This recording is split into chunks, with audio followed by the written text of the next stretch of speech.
After the shocking Kolar incident where Dalit students were forced to clean the septic tanks, in the viral video, some students were reportedly shown cleaning the toilets at Andrahalli in Bengaluru.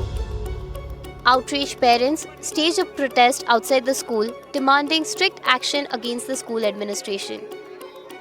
The Education Department suspended the headmistress of the school. In response to the incident, Karnataka Deputy Chief Minister D.K. Shivkumar held a meeting and assured strict action. ಯಾವ ಕಾರಣಕ್ಕೂ ನಾನೀಗ 3 ಗಂಟೆಗೆ meeting ಕರೆದಿದ್ದೀನಿ. ನನ್ನ ವಿಚಾರ ಗೊತ್ತಾಗಿದೆ. 3 ಗಂಟೆಗೆ meeting ಕರೆದಿದ್ದೀನಿ. Actual report ತರಿಸ್ಕೊಳ್ತಾ ಇದ್ದೀನಿ. ಯಾರನ್ನೂ ಸ್ಪೇರ್ ಮಾಡೋದಿಲ್ಲ. ಮೊನ್ನೆ ಯಾವುದೋ ಒಂದು ಇದರಲ್ಲಿ ಈ ತರ ಆಯ್ತು ಅಂತೇಳಿ ನಾವು ಕಾನೂನು ಕ್ರಮ ಕೈಗೊಂಡಿದ್ದೀವಿ. ಮಕ್ಕಳನ್ನ ನಾವು ಯಾವ ರೀತಿ ಬಳಸ್ಕೊಳ್ಬೇಕು, ಮಕ್ಕಳಿಗೆ ಶಕ್ತಿ ಕೊಡಬೇಕು, ಮಾಡಬೇಕು. ಅವರಿಗೆಲ್ಲ ನಾವು ಶಾಲೆಗಳಿಗೆ ಕಮಿಟಿ ಇದೆ. ಅಂತ ಸಂದರ್ಭದಲ್ಲಿ ಏನೇ ಶೌಚಾಲಯ ಕ್ಲೀನ್ ಮಾಡೋಕ್ಕೆಲ್ಲ ಬೇಕಾದಷ್ಟು ವ್ಯವಸ್ಥೆ ಇದೆ.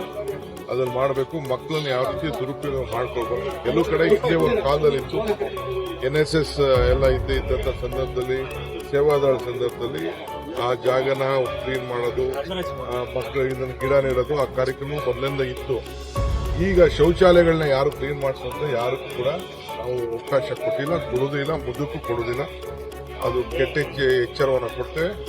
ಏನು ಕ್ರಮವನ್ನು ಕೈಗೊಳ್ಳಬೇಕು ಅಂತ ಮಾಡ್ತೀವಿ. Karnataka Primary and Secondary Education Minister Madhu Bangarappa also condemned the incident. Leader of the opposition R. Ashoka visited the school and condemned the incident and urged the government to take appropriate measures. Subscribe to Daily Salar Digital for more such updates.